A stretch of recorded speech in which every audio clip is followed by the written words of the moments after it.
ポカピカメッセージ。こんにちは。案内人のポカピカ仙人です。こんにちは、仙人。ねえ、仙人は神様のこと好き？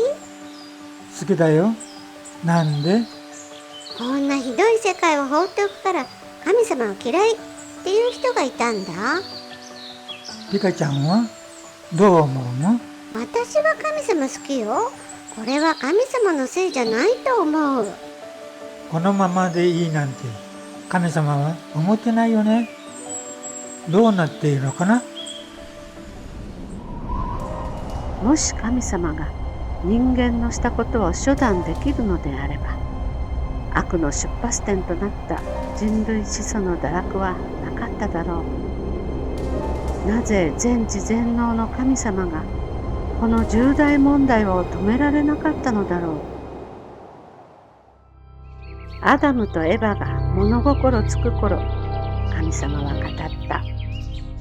我が子よ、あなたたちが生まれる前まで私は一人だった。誰かを愛したい、一緒に永遠に生きたいという爆発するような思いを持って創造を始めたのだよ。またアダムとエバが思春期を迎えた時、神様は語った。男性と女性が愛で一つになることがどんなことなのか私は知らない。あなたたちも知らない。あなたたちが初めて愛を知ることで、私も愛で一つになることを初めて知る。愛で結ばれたあなたたちの中に私もいて、真理と義と善を教えよう。あなたたちの家庭から人類が増え、あなたたちの愛によって収められていく世界を私は待ち焦がれているのだ。つまりあなたたちは私と共同創造主なのだよ。そのために私は自由と責任を与えた。誰もこれをあなたたちから奪ったり干渉したりできない。私もこれを敬う。あなたたちは最初の種だ。自由と責任を持って神様の直系の愛と命と血統を守らなければいけないのだよ。しかしこの後二人は堕落してしまった。神様自身が人間に自由と責任を与えたから干渉できなかったんだ。そっか。でも堕落したまま放っておいたわけないよね。そう、すぐに取り戻そうとした。でも人間がまた失敗してしまったんだ。いまだに神様は何度も助け舟を出している。そこには神様の悲しい事情があるんだよ。誘惑した蛇は神様に言う。私はあなたのもとで長い期間、天地創造という偉大な仕事を手伝ってきました。一つ一つの創造物が生まれるたびに、私は心から賛美し、あなたはどれほど喜ばれたか知れません。愛と信頼に結ばれた夢のような時でした。ところが、創造の最後に出てきたアダムとエバ、あの何も知らない無知な二人を、あなたは他の何よりも一番愛しているのです。愛するなら私をこそ愛するべきでしょう。私はたまらなくアダムに嫉妬しました。そうです。あなたの愛する初めての子、エバもアダムも落として私は悪魔になりました。あなたの愛も理想も全部めちゃくちゃにしました。でも神様、私もあなたが創造したものの一つなのです。あなたの言った誠の愛は好きだから愛して嫌いだから愛さないというものではありませんね。たとえ恩衆であっても私を愛さねばならないでしょう。全知全能の神様でも誠の愛の定理を変えることはできない。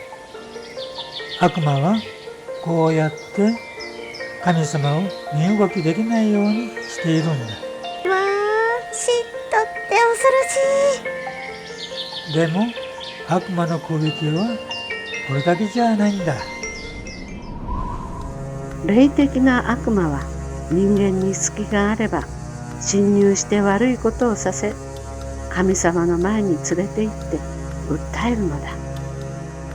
神様、こいつはね、人の痛みなど関係ない、ただ我欲を満たそうとする心根の腐ったやつなのです。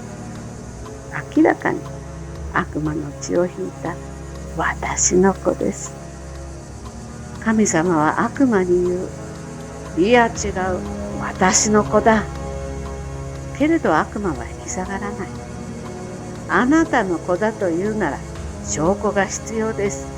さて、彼らは恩衆の私を愛することができるでしょうかね。